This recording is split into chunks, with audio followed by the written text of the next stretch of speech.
Sports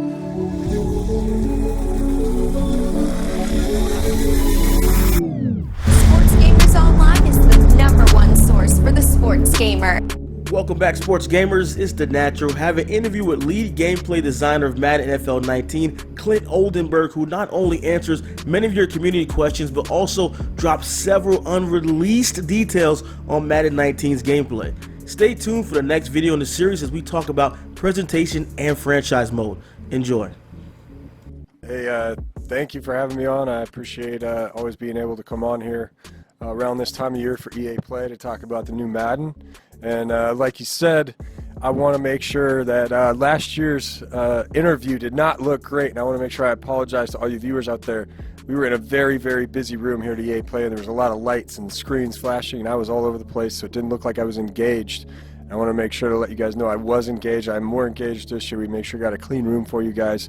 So I want to get out in front of that and say thanks for joining us again. All right, thanks a lot, Clint. So one of the first community questions, people talking about the skill gap, and some people felt that the skill gap between good users and average users or poor users was not pronounced enough last year at Madden 18. Have you guys done anything to address that, or do you feel that the skill gap isn't an issue? I don't know that it's not an issue. I think that there is a skill gap in our game for sure.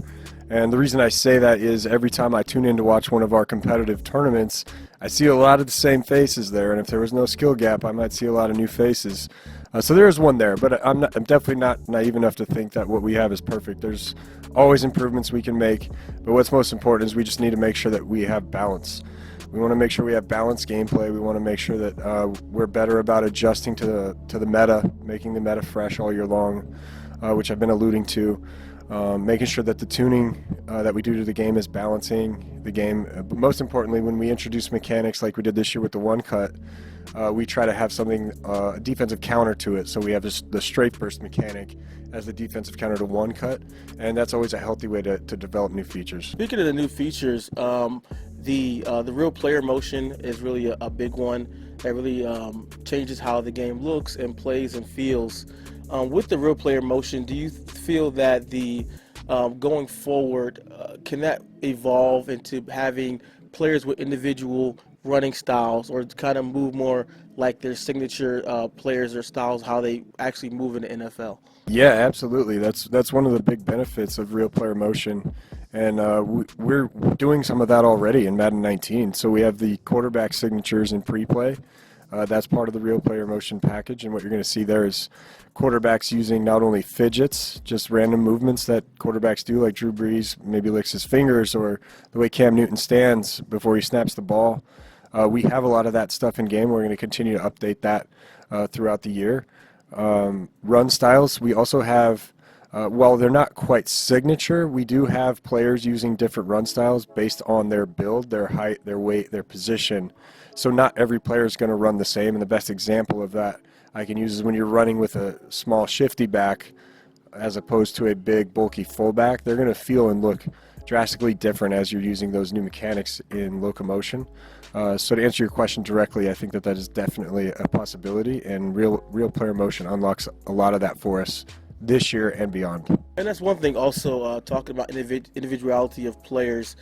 People felt like in regards to wide receivers that even last year there were a lot of drops, and even from top wide receivers or wide receivers with very high catch ratings still had a fair amount of drops.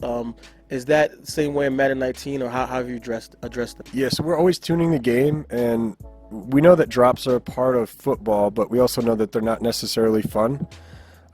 So we're always evaluating that and always trying to strike a good balance. I think we're at a really good place right now in Madden 19. I have not gotten much feedback at all around drop passes, so it seems like we're in a really good spot. One thing I do want to point out, though, that comes again with the real player motion package is drop catches. So one of the improvements is now you're going to get actual drop animations when a player is supposed to drop a pass. So while you may not be happy that he dropped it, at least you're going to know he was supposed to drop it rather than guessing. Because in the past you sometimes didn't know, because sometimes it just bounced off his hands, or he would cradle a ball that wasn't there.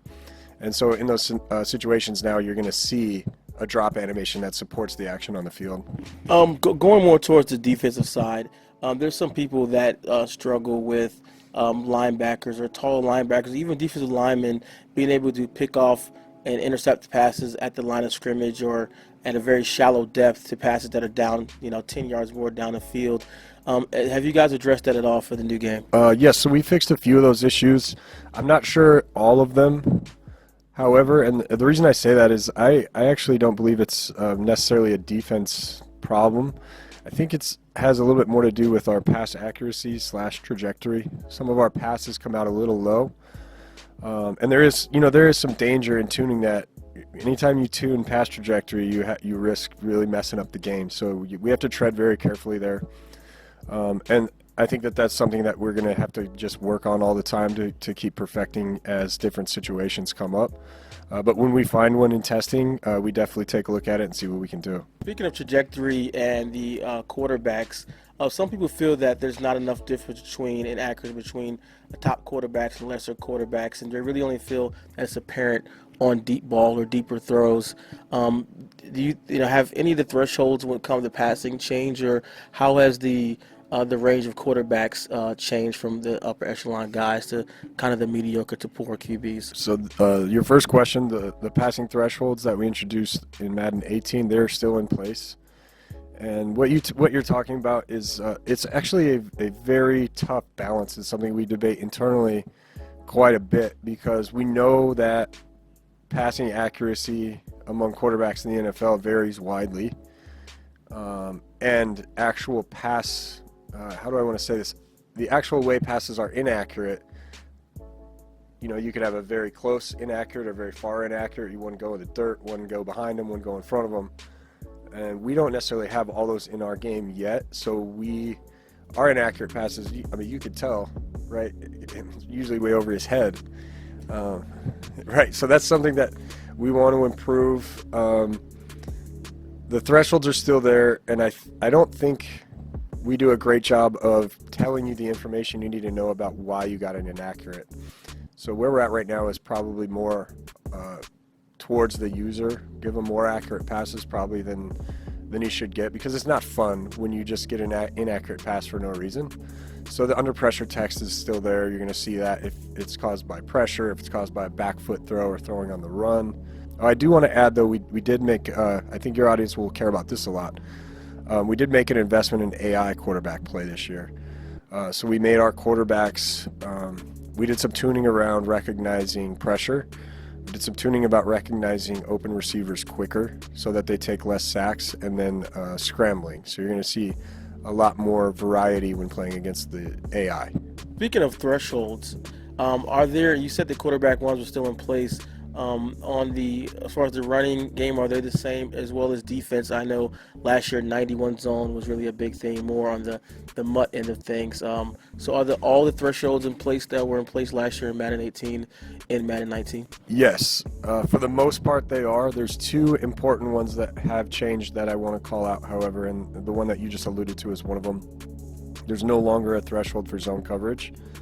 So 99 zone coverage is going to be the only way you're going to get that behavior you got last year on 91.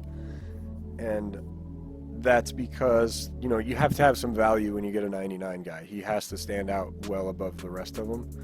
So how that works now is it's going to scale. So between 90 and 99, it's going to scale. So a 90 guy can still break on the ball as if he was the 91 from last year. He's just going to be less likely to do it. So it's going to be less consistency there, but it is going to be scaling towards their actual ratings.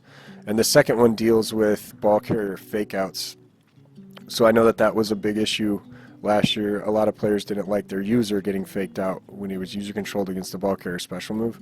So the change we made there is user controlled defenders will never get faked out unless he's 25 points worse than the ball carrier. And what that matchup is looking at is the defender's pursuit rating, not tackle, versus the ball carrier's special move rating. So it would be like juke or spin versus pursuit. And if he's 25 points worse, he will have a chance to get faked out. Otherwise, he will not. But even if you are below that threshold, you're 25 points worse, maybe you have a backup in the game or something, and you're user controlling him, you can strafe. And if you're holding strafe, you also will not be faked out. So that's a big change. That is it for this video. Stay tuned for part 2 as we touch upon additional gameplay details as well as some of the new franchise features in Madden 19. I sincerely hope you guys enjoyed this, as I do put in hard work getting you guys these exclusives. Let me know your thoughts in the comments below what you thought of the video. If you love our content here at SGF, subscribe and turn those notifications on so you don't miss anything. This is naturalsportsgamersline.com. I'm out. To the tune till I'm dead.